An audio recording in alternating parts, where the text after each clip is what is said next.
Hello, good morning, welcome to all. कैसे हैं आप सब? आई होप सब ठीक होगा, पढ़ रहे होंगे। चलिएगा अपने टॉपिक पे आते हैं। लास्ट क्लास में हमने एडवर्ब को ही कवर किया था। एडवर्ब की पार्ट 1 की क्लास आपको बहुत अच्छे से समझ में आई होगी। बहुत सारे इंपॉर्टेंट पॉइंट्स को हम लोग जाने, उसके प्रकार को समझे, कैसे ढूंढेंगे एडवर्ब को उसको समझा, कैसे क्वेश्चंस आते हैं उसको समझा।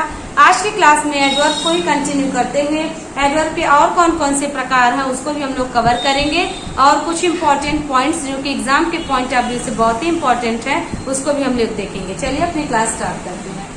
तो एडवर्ब ऑफ डिग्री आज पढ़नी है। एडवर्ब ऑफ डिग्री में कौन कौन से वर्ब आते हैं, वर्ड की वो एडवर्ब की तरह कार्य करे। तो डिग्री मीन्स आप जानते हैं, डिग्री मीन्स होता है अवस्था। तो इसमें हम लोग पॉजिटिव, कंपैरेटिव, सुपरलेटिव को भी पढ़ते हैं। कौन कौन से वर्ड है, जैसे क्लियर हो गया तो क्लियर में क्लियर, क्लियरर, क्लियरेस्ट हो गया। नियर हो गया नियर, नियरर, नियरेस्ट हो गया। ऐसे वर्ड्स हैं बहुत सारे जो कि एडवर्ब में हम लोगों को पढ़ने होंगे। इल है, वर्स है, वर्स्ट है। तो पॉजिटिव, कंपैरेटिव और सुपरलेटिव इसी डिग्री में ही हम लोग को आते हैं। इसमें हम लोग मोर और मोस्ट का यूज करते हैं, जिसको हम लोग पॉजिटिव से कंपैरेटिव, सुपरलेटिव में नहीं बना सकते। तो एडवर्ब ऑफ डिग्री को एडवर्ब ऑफ एक्सटेंट भी कहते हैं। इसमें हम लोगों को मिलता है very, quite, almost, little, nearly, rather, half, partly, much, too, somewhat और होली। ऐसे कुछ वर्ड हैं जिनको एडवर्ब ऑफ डिग्री में रखा जाता है। और डिग्री को जानने के लिए इसको हम लोग एडवर्ब ऑफ क्वांटिटी भी कह सकते हैं, क्योंकि इसको हम लोग एग्जैक्ट डिफाइन नहीं कर सकते जैसे नंबर में डिफाइन कर सकते हैं। तो अब इसके एग्जांपल्स को देखेंगे। क्या है, आई एम बिजी। तो कितना बिजी हो, कैसे बिजी हो, तो हो जाएगा इसको हाउ मच से ढूंढा जाता है। और नंबर की बात करें तो हाउ मेनी से ढूंढा जाता है। नंबर को हमेशा हाउ मेनी से ढूंढेंगे और डिग्री या क्वांटिटी को हमेशा हाउ मच से ढूंढा जाता है सेंटेंस में। तो कह रहा है आई एम रादर बिजी। तो बिजी कैसे है, कितना बिजी है, रादर बिजी है। The cup was nearly full. Nearly मतलब होता है निकट, यानी कि लगभग, यानी कि भरने के पूरे निकट है, यानी कि लगभग फुल हो गया है। तो the cup was nearly full, nearly एक एडवर्ब है। She is a very beautiful girl. Girl noun है, ब्यूटीफुल एडजेक्टिव है, वेरी यहाँ पर एडवर्ब की तरह आया है। ऐसे अगर मोस्ट और मोर होता तो भी आता, मोस्ट ब्यूटीफुल तो मोस्ट भी एडवर्ब होता। ठीक है, तो यहाँ पर वेरी एक एडवर्ब है, एडवर्ब ऑफ डिग्री है। फिर है he is quite intelligent boy. तो बॉय नाउन है, इंटेलिजेंट एडजेक्टिव है, क्वाइट एक एडवर्ब है जो कि एडवर्ब ऑफ डिग्री है। क्वाइट मीन्स होता है बिल्कुल, ठीक ना। इसके बाद देखेंगे ही वॉज टू केयरलेस। तो केयरलेस मीन्स लापरवाह, एक एडजेक्टिव है और एडजेक्टिव को हम सभी को क्या TOO मॉडिफाई कर रहा है। देखिए, अगर केयर कहे तो केयर एक नाउन है, केयर कहे तो केयर एक वर्ब भी है, केयरफुल कहे तो एडजेक्टिव है, केयरलेस कहे तो एडजेक्टिव है। इस तरीके से हम लोगों को समझना होगा। लेस वर्ड लगा रहे, सम वर्ड लगा रहे, तो ये सब वर्डी वर्ड लगा रहे, तो ये सब एडजेक्टिव होते हैं। I am quite well. Well है, वेल कैसा है, बिल्कुल ठीक है, यानी कि क्वाइट वेल है। क्वाइट एक एडवर्ब ऑफ डिग्री है। इसके बाद देखेंगे आई एम क्वाइट स्ट्रांग, मैं बिल्कुल स्ट्रांग हूँ। ही वॉज वेरी टायर्ड, वो बहुत थका था। तो टायर्ड एक एडजेक्टिव की तरह कार्य कर रहा है, वर्ब है, तो हो जाएगा he was very tired. Adverb of degree को, एडवर्ब ऑफ नंबर को, एडवर्ब ऑफ फ्रीक्वेंसी को आप अलग अलग पढ़ने का प्रयास करेंगे तो उसमें भी एडवर्ब ऑफ डिग्री, फ्रीक्वेंसी और नंबर में कई सारे वर्ड होते हैं जो एडवर्ब ऑफ डिग्री में भी यूज होते हैं, एडवर्ब ऑफ फ्रीक्वेंसी में भी यूज होते हैं और एडवर्ब ऑफ नंबर में भी यूज होते हैं। अगर आप बहुत ध्यान से देखें तो एडवर्ब ऑफ नंबर के ही सब प्रकार होते हैं, एडवर्ब ऑफ फ्रीक्वेंसी और एडवर्ब ऑफ डिग्री। ठीक है, तो उसको समझेंगे हम सभी। तो एडवर्ब कुछ आपको वर्ड मिलेंगे जो एडवर्ब ऑफ फ्रीक्वेंसी में भी आपने पढ़ा, डिग्री में भी पढ़ रहे हैं, नंबर में भी पढ़ेंगे। तो कहने का मतलब है कि तीनों एक ही होते हैं, बस खाली यदि एग्जाम में एग्जैक्ट नंबर ऑफ फ्रीक्वेंसी और डिग्री को कर दे मॉडिफाई, तो जब आप किसी को काउंट कर लेंगे तो वो नंबर में आ जाएगा, और जब काउंट नहीं कर पाएंगे, अनकाउंटेबल होगा, तो वो डिग्री में आ जाएगा। और फिर से अगर काउंट और अनकाउंट दोनों करें, जैसे ऑफन, ऑफन मतलब अक्सर, इसका एग्जैक्ट कोई वर्ड नहीं है कितनी बार, तो ये फ्रीक्वेंसी है, लेकिन कह दिया जाए ट्वाइस, तो ट्वाइस एक नंबर है क्योंकि ट्वाइस को आप गिन सकते हैं। तो आई होप आपको ये अंतर समझ में आया होगा adverb of degree, number of frequency में। तो इसको ऐसे मत सोचेगा कि यही वर्ड इसमें भी आ रहा है, नंबर में भी, फ्रीक्वेंसी में भी और डिग्री में भी, क्योंकि सब एक ही जो है एक दूसरे से जुड़े हुए हैं, तो इसी वजह से आपको मिल रहा है। लेकिन अब आप ऐसे भी समझ सकते हैं कि जब फिक्स हो जाए तो नंबर, और जब अनकाउंटेबल हो, आप उसको काउंटेबल ना बना पाए, तो वो डिग्री या फ्रीक्वेंसी में आ जाएगा। ठीक है, इसलिए इसको आप समझेंगे। नंबर में देखिए, एडवर्ब ऑफ नंबर को हाउ मेनी टाइम्स से जोड़ा जाता है। जब भी हाउ मेनी टाइम्स की बात करेंगे तो एडवर्ब ऑफ नंबर से आप पा जाएंगे आंसर। वंस मतलब एक बार, सेल्डम मतलब कि बड़ी मुश्किल से, नेवर मीन्स कहीं नहीं, समटाइम्स मतलब कभी कभी, ऑलवेज मीन्स हमेशा, ट्वाइस मीन्स दो बार, थ्राइस मीन्स तीन बार, थ्री टाइम्स भी ना करके थ्राइस कहा जाता है। अगेन है मतलब फिर से, ऑफन मतलब अक्सर या बार बार, प्रायः, फर्स्टली मतलब पहली बार, सेकेंडली दूसरी बार, थर्डली तीसरी बार। इस तरीके से आप एडवर्ब ऑफ नंबर को डिफाइन कर सकते हैं। आप उसको जब गिन सकेंगे तो एडवर्ब ऑफ नंबर में आएगा। ठीक है, इसके एग्जाम्पल्स है the postman called again. Again मतलब देखिए फिर से, तो आप उसको काउंट कर पाए एक बार फिर से। I have told you twice मतलब दो बार मैंने किसी बात को तुमसे बता रखा है। He always tries to do his best, अपना बेहतर करने का प्रयास वह हमेशा करता है, तो हमेशा एडवर्ब ऑफ नंबर में भी आएगा, फ्रीक्वेंसी में भी आएगा।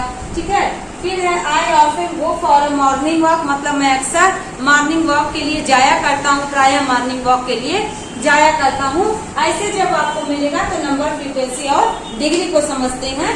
आगे हम लोग एडवर्ब ऑफ निगेशन, अफर्मेशन ये सब देखेंगे, तो आप भी स्क्रीनशॉट ले लीजिए। चलिएगा, एडवर्ब ऑफ अफर्मेशन और निगेशन को देखेंगे। एडवर्ब ऑफ अफर्मेशन मीन्स क्या होता है, जब सेंटेंस में एडवर्ब के माध्यम से स्वीकारात्मक वाक्य की बात हो, यानी कि जैसे एस हो गया, तो एस मतलब का या हो गया, कई बार आप बोलते हैं ना या मतलब क्या, वाई ई या मतलब ये का मतलब यस, तो यस को या भी बोलते हैं। तो ये एडवर्ब ऑफ अफर्मेशन होगा। सर्टेनली हो गया, अपैरेंटली हो गया, ऑब्वियसली हो गया, श्योरली हो गया, कुछ ऐसे वर्ड्स जिससे आप सेंटेंस में स्वीकृति आप प्रदान करें, उसको हम लोग एडवर्ब ऑफ अफर्मेशन में इन वर्ड्स को रखते हैं। और कुछ वर्ड होते हैं जो निगेशन कहलाते हैं, एडवर्ब ऑफ निगेशन, उसमें हम लोग सेंटेंस में एडवर्ब के जरिए नहीं का भाव व्यक्त करते हैं, या हम ऐसे बात करते हैं कि सेंटेंस में नकारात्मकता का भाव हो, तब हम एडवर्ब ऑफ निगेशन की बात करते हैं। ठीक है, तो एडवर्ब ऑफ अफर्मेशन और निगेशन बहुत ही आसान है। कुछ ऐसे वर्ड्स होते हैं जो निगेटिव होते हुए भी निगेटिव नहीं लगते हैं, जैसे नो सूनर हो गया, सेल्डम हो गया, हार्डली हो गया। कुछ ऐसे वर्ड्स हैं जो निगेटिव हैं लेकिन निगेटिव नहीं लग रहे हैं, तो आपको समझना होगा ऐसे सेंटेंसेस में, ऐसे वर्ड्स सेंटेंसेस में आए तो उनके साथ नॉट का प्रयोग तो नहीं होता, तथा उनका यूज निगेटिव सेंस में किया जाता है। इसमें कौन कौन से वर्ड होंगे, नो, यस होगा, नो हो गया, सर्टेनली हो गया, अपेरेंटली हो गया, अनडाउटेडली हो गया, ऑब्वियसली हो गया, श्योरली हो गया, डेफिनेटली हो गया, नेवर हो गया, नॉट हो गया, सेल्डम हो गया, हार्डली हो गया, नॉट एट ऑल मतलब होता है बिल्कुल नहीं। तो हम ऐसे सेंस में क्या करते हैं, जब यूज करते हैं तो इसमें हम सभी क्या देखे, एस देखे, नो देखे, सर्टेनली देखे, अपेरेंटली देखे, अनडाउटली देखे, ऑब्वियसली देखे, श्योरली देखे, डेफिनेटली देखे और नेवर देखे, not, seldom, hardly, not at all. ये सारे वर्ड्स ऐसे हैं जो एडवर्ब ऑफ अफर्मेशन और निगेशन में यूज किए जाते हैं। इसको हम लोग एग्जाम्पल के थ्रू समझेंगे। तो हम लोगों ने देखा सेल्डम और हार्डली हो गया, नो सूनर हो गया, कुछ ऐसे वर्ड्स हैं जो नॉट नहीं इनके साथ यूज होता लेकिन फिर भी ये निगेटिव होते हैं, जैसे सेल्डम और हार्डली का यूज भी हम लोग निगेटिव सेंस में करते हैं, बट इसके साथ नॉट और नेवर का यूज नहीं किया जाता। तो इसको देखेंगे हम लोग एग्जाम्पल के थ्रू। सेंटेंस है आई डू नॉट नो, तो आई डू नॉट नो में नॉट जो है वो एडवर्ब ऑफ निगेशन है। वैसे he comes here, not at all, तो ही कम्स हेयर, हेयर क्या है, हेयर यहाँ पे एडवर्ब ऑफ प्लेस है, लेकिन नॉट एट ऑल की बात करें तो नॉट एट ऑल जो है वो not at all adverb of negation है।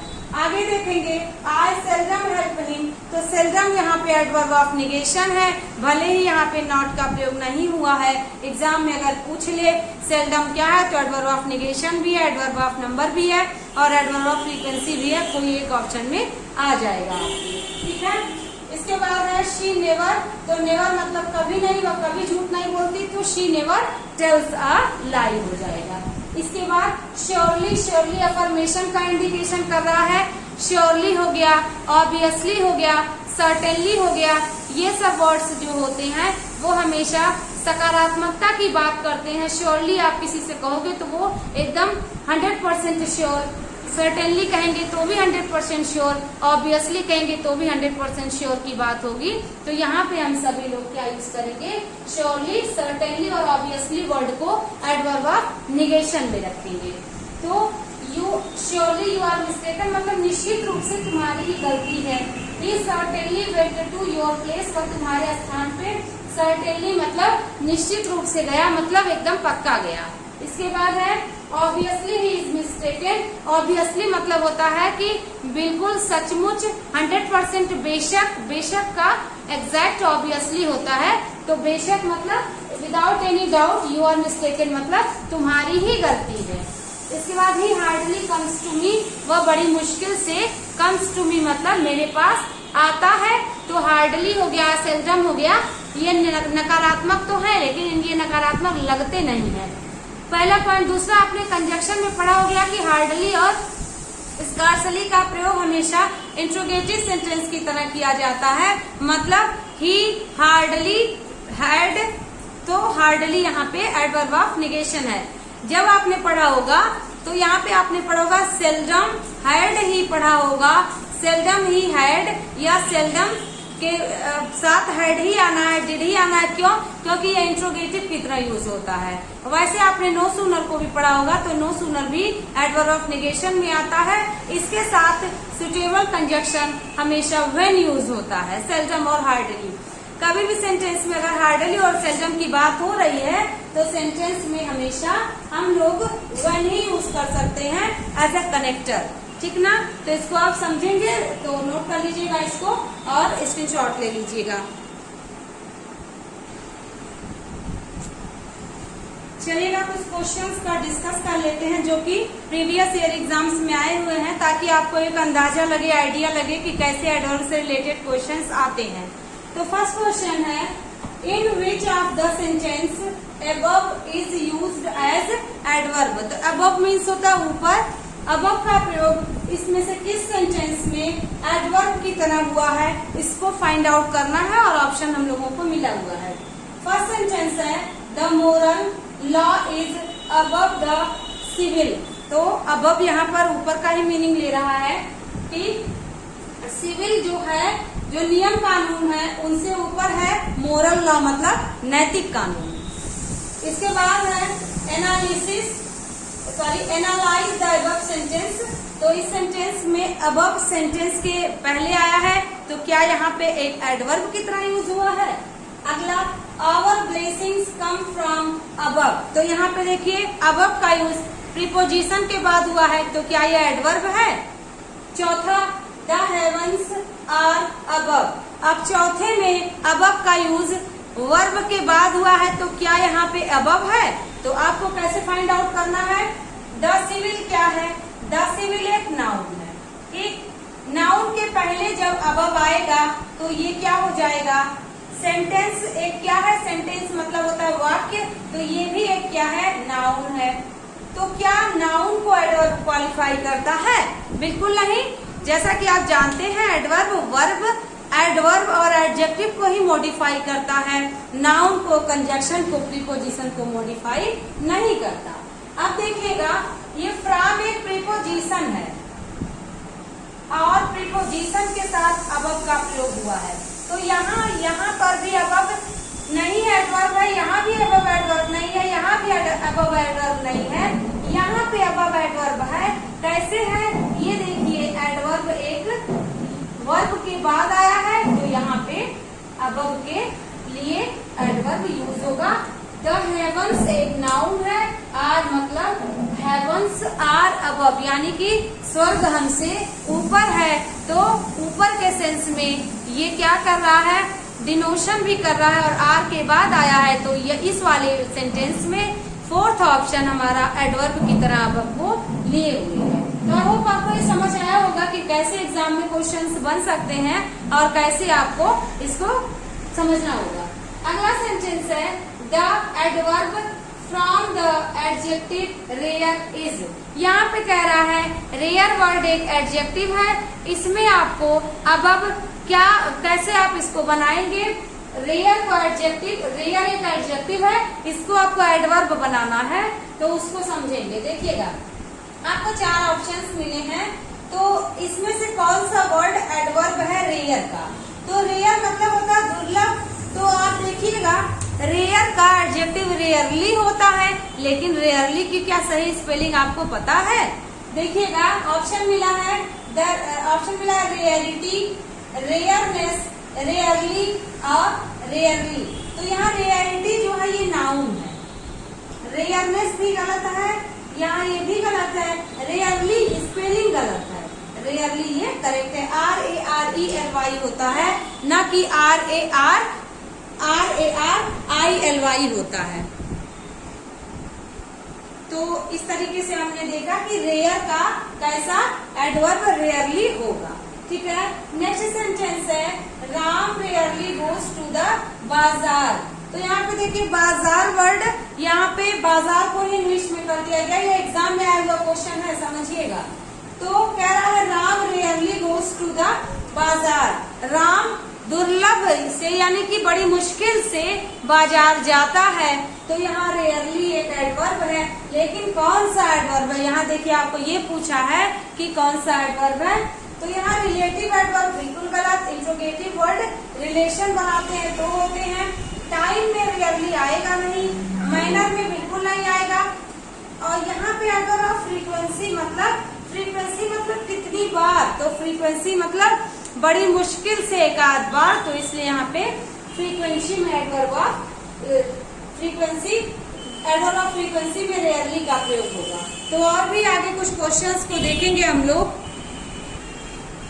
कुछ और सेंटेंसेस को देखते हैं जो कि एग्जाम में पूछे हुए क्वेश्चंस हैं। सेंटेंस है आई नियरली हैड एन एक्सीडेंट। अब इसमें देखिए बताया तो नहीं है कि नियरली को क्या करना है, लेकिन नियरली को अंडरलाइन करके पूछ रहा है नियरली कौन सा एडवर्ब है।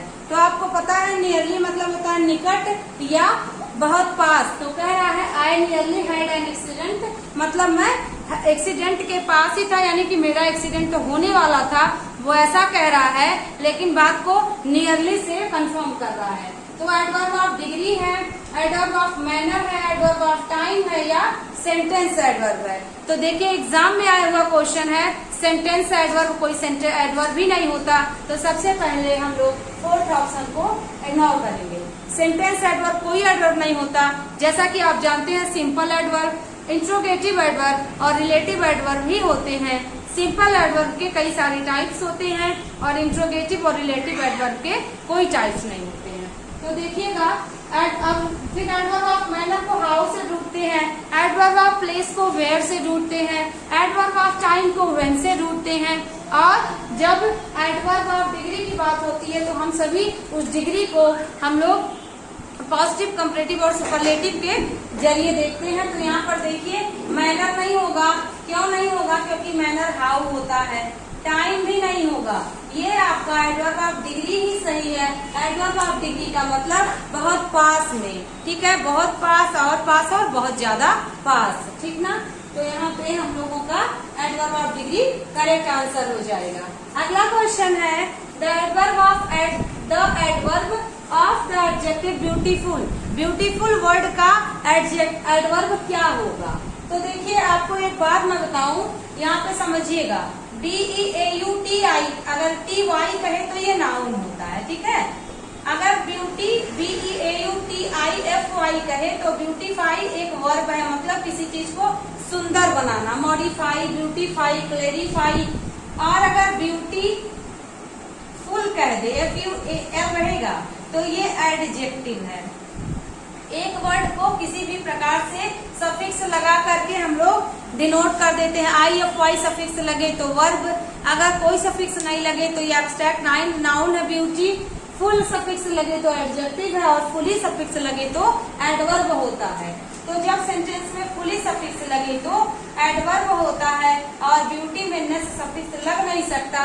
ब्यूटी एक नाउन है, ब्यूटीफाई एक वर्ब है, ब्यूटीफुलनेस कोई वर्ड ही नहीं होता है और ब्यूटीफुली FULLY जब लग जाए तो वो वर्ड एडवर्ब बन जाता है। आपने बहुत बार ब्यूटीफुली देखा होगा, ठीक है, ग्रेजुअली, ब्यूटीफुली। तो यहाँ पर देखिएगा ये ब्यूटीफुली एक एडवर्ब है और आपसे पूछा है कि एडजेक्टिव ब्यूटीफुल का एडवर्ब क्या होगा, ठीक है। तो आप इसको समझेंगे कि क्या है, तो आपका आंसर हो जाएगा ब्यूटीफुली।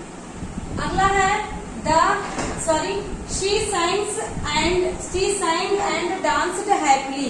वह गाई और नाची, कैसे, प्रसन्नता पूर्वक, खुशी पूर्वक, ठीक है। तो देखिएगा हैप्पीली में वाई सफिक्स लगा है, ये क्या है, ये एक एडवर्ब है, लेकिन कौन सा एडवर्ब है ये आपको बताना है। तो आपको बताया गया adverb of manner, adverb of degree, adverb of time, सब कुछ आप जानते हैं। तो adverb of number, how many गलत है, आंसर ही नहीं मिल रहा है। अब कह दिया जाए हाउ मेनी टाइम्स, तो भी आंसर नहीं मिल रहा है। हाउ मेनी टाइम्स का फ्रीक्वेंसी निकाले तो भी नहीं मिल रहा है। लेकिन अगर हम कह दें कैसे वह डांस की और नाची, तो खुशी पूर्वक, प्रसन्नता पूर्वक डांस की और नाची या गाना गाई, तो यहाँ पे happily word adverb of manner है। नेक्स्ट सेंटेंस है she barely left the room when the roof fell in. यहाँ पे देखिए इन भी एक एडवर्ब है, लेकिन वो एडवर्ब ऑफ प्लेस है, उसको सेंटेंस में नहीं पूछ रहा है। सेंटेंस में सिर्फ पूछ रहा है बेयरली कौन सा एडवर्ब है। तो बेयरली मतलब होता है, कहते हैं ना बेयर इन्फिनिटिव। तो यहाँ पे देखिए बेयरली वर्ड है, तो बेयरली यहाँ पे कौन सा एडवर्ब है, एडवर्ब ऑफ टाइम होगा? नहीं, बिल्कुल नहीं, क्योंकि यहाँ टाइम का इंडिकेशन है ही नहीं। तो क्या कह रहा है, एडवर्ब ऑफ डिग्री होगा या एडवर्ब ऑफ प्लेस होगा? तो प्लेस भी नहीं है। प्लेस की बात करता तो भी यहाँ पे हेयर देयर दिया होता, प्लेस भी नहीं है। व्हेन अगर होता तो टाइम का इंडिकेशन है और ये रिलेटिव एडवर्ब है, यहाँ व्हेन को भी नहीं करना है। एडवर्ब ऑफ मैनर भी नहीं है, तो यहाँ है क्या, ये यहाँ पे एडवर्ब ऑफ डिग्री है, टाइम भी नहीं है, एडवर्ब ऑफ डिग्री है। एडवर्ब ऑफ डिग्री का मतलब होता है कि आप देख रहे होंगे कि नियरली है एडवर्ब ऑफ डिग्री, रेयरली है और यहाँ पे बेयरली भी एडवर्ब ऑफ डिग्री है। तो बहुत अच्छे से आपको समझ में आ रहा होगा क्लास। चलिएगा कुछ और क्वेश्चंस को ऐसे ही देख लेते हैं। आगे कुछ क्वेश्चंस है, कह रहा है he was absent from school, he was ill. अच्छा, यहाँ पे एक वर्ड है स्कूल। स्कूल वर्ड के साथ आपने कई बार द भी पढ़ा होगा, द स्कूल। तो क्या द स्कूल लिखना सही होगा? बिल्कुल नहीं। जब सेंटेंस में स्कूल, हॉस्पिटल, चर्च, टेम्पल कुछ ऐसे वर्ड्स आ जाएं तो उसके साथ आप द आर्टिकल का प्रयोग तभी करेंगे जब उद्देश्य की पूर्ति ना हो।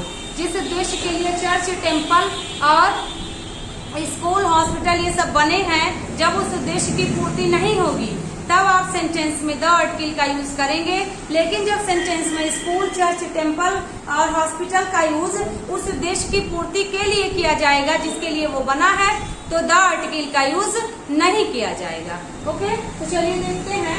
ये पॉइंट एक थोड़ा सा स्कूल आया तो समझ आ गया, इसलिए यहाँ पे द स्कूल नहीं लिखा, ही वॉज इल। अब इस सेंटेंस में इल क्या है ये पूछ रहा है। तो इल आपको बताया गया था, बैड एक वर्ड होता है, बैड, बैड मीन्स होता है बुरा, और बैड एडजेक्टिव होता है। जब आपको बताया गया था बैड एडजेक्टिव होता है, तभी आपको बताया गया था कि इल है उसका मीन्स भी बुरा होता है, लेकिन वो एक एडवर्ब की तरह कार्य करता है। तो इसका जब कंपैरेटिव होता है तो वर्ड्स होता है, सुपरलेटिव वर्ड्स होता है। इसका भी कंपैरेटिव वर्ड्स होता है और सुपरलेटिव वर्ड्स तो होता है। तो यहाँ पे इल पूछ रहा है, इल क्या है? तो इल एक एडजेक्टिव है, नाउन है, एडवर्ब है या ट्रांजिटिव वर्ड है। तो आपको पता है कि इल एक एडवर्ब है, ठीक है ना। कह रहा है एडजेक्टिव है, एडवर्ब है, वर्ब ऑफ प्रीपोजिशन है, तो इल एक एडवर्ब है, एडवर्ब की तरह कार्य कर रहा है और इल वर्ड एडवर्ब होता है। ठीक है, एक इल नाउन भी होता है जिसका मीन्स होता है बीमार, ही वॉज इल, लेकिन यहाँ पे ये इल एडवर्ब की तरह कार्य कर रहा है। ठीक है, यहाँ पे नाउन ऑप्शन भी नहीं दिया है, तो नाउन जब ऑप्शन नहीं दिया है तो इसलिए यहाँ पर क्या कर देंगे कि वो अच्छा नहीं, इसलिए वह स्कूल में एब्सेंट था। ठीक, यहाँ पे नाउन ऑप्शन दिया होता तो एडवर्ब ऑप्शन नहीं दिया होता। ठीक है, तो चलेंगे अगला है indicate the underline word which is the correct adverbial qualification. कुल मिला जुला के इस सेंटेंस में यही पूछ रहा है कि इस सेंटेंस में कहाँ पे एडवर्ब सही जगह पे यूज किया गया है। बस सेंटेंस के घुमा करके सेंटेंस को पूछा, तो थोड़ा सा आप समझिएगा कि बिल्कुल भी परेशान होने की आवश्यकता नहीं है।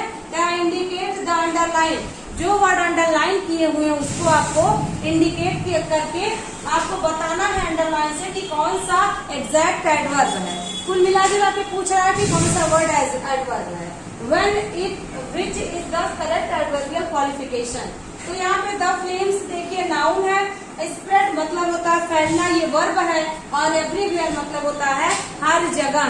तो क्या यहाँ पे एवरीवेयर एडवर्ब है? द फ्लेम्स स्प्रेड एवरीवेयर में कह रहा है द फ्लेम्स एडवर्ब है। तीसरे सेंटेंस में कह रहा है द फ्लेम्स स्प्रेड एवरीवेयर में द एक एडवर्ब है, और चौथे में कह रहा है the flames state spread everywhere में स्प्रेड एडवर्ब है। तो आपको बताया गया है कि एवरीवेयर एडवर्ब ऑफ प्लेस है, तो यहाँ पे एडवर्ब एवरीवेयर एक एडवर्ब हो जाएगा। अब हमारा सेंटेंस बना द फ्लेम्स स्प्रेड एवरीवेयर, यानी कि आग सब जगह फैल जाती है। तो यहाँ पे फ्लेम्स मतलब आंच होता है, स्प्रेड मतलब होता है फैलना। तो द फ्लेम्स नाउन है, इसलिए यहाँ भी नहीं होगा, और कह दिया जाए द फ्लेम्स में द क्या है, तो द यहाँ पे आर्टिकल है, यहाँ भी नहीं सही होगा, और कह दिया जाए द फ्लेम्स स्प्रेड एवरीवेयर, तो यहाँ भी स्प्रेड वर्ड एडवर्ब ना होकर के वर्ब है, तो इसलिए यहाँ भी हमारा इनकरेक्ट हो जाएगा। तो आई होप आपको यहाँ तक समझ में आ रहा होगा, और आप एक निश्चित पॉइंट ऑफ व्यू ले पा रहे होंगे कि कैसे सेंटेंसेस एग्जाम में पूछे जाते हैं। अगला है शी स्लेप्ट साउंडली, वह साउंडली। अब देखिए she soundly slept, she slept soundly, soundly she slept, she slept sound. कुछ भी पूछे और कहे कि कई बार ऐसे क्वेश्चंस आए हुए हैं कि इसमें से कौन सा करेक्ट है, तो शी स्लेप्ट साउंडली, यही अगर स्टाइल फॉलो हो रहा है तो सेंटेंस करेक्ट होता है। She soundly slept, soundly she slept कुछ भी नहीं सही होगा। अब यहाँ क्वेश्चन पूछ रहा है कि साउंडली क्या है, तो साउंडली मतलब होता है गहरी नींद में। तो गहरी नींद में जब सोई है वो, तो यहाँ पे साउंडली क्या है, एडजेक्टिव है, बिल्कुल गलत, एडवर्ब को मॉडिफाई कर रहा है। नाउन है, बिल्कुल गलत, एडवर्ब है, यस, ट्रांजिटिव वर्ड है, गलत। इस सेंटेंस को अगर यहाँ पे पूछ ले कि इसमें ये सेंटेंस क्या है, साउंड, ये ट्रांजिटिव वर्ब वाला सेंटेंस है, इन ट्रांजिटिव वर्ब वाला सेंटेंस है, तो इसी क्वेश्चन को दूसरे तरीके से भी पूछा गया है, तो ये इन ट्रांजिटिव वर्ड वाला सेंटेंस है, क्योंकि यहाँ पे ऑब्जेक्ट नहीं आया है। जब सेंटेंस में ऑब्जेक्ट आता है तो सेंटेंस ट्रांजिटिव होता है, और जब सेंटेंस में ऑब्जेक्ट नहीं आता है तो सेंटेंस इनट्रांजिटिव होता है। तो आप समझ रहे होंगे, आई होप आपको समझ में आया होगा सारा सब कुछ स्टाइल। तो इसी तरीके से हम लोग एडवर्ब को बहुत अच्छे से, इसका डेफिनेशन, इसके प्रकार, इसके कैसे कैसे कार्य करता है, आगे के क्लास में हम लोग बहुत और इम्पोर्टेंट पॉइंट्स को देखेंगे। तो इसको नोट्स बनाइएगा, बेहतरीन प्रैक्टिस करिएगा, तो आपका कॉन्सेप्ट जरूर क्लियर होगा, और एडवर्ब से डरने की आवश्यकता नहीं है। क्लास देखने के बाद आपको खुद ही समझ में आया होगा, आप जज कर पाएंगे। तो आज की क्लास यही कंप्लीट होती है, मिलते हैं नेक्स्ट क्लास में। Thank you.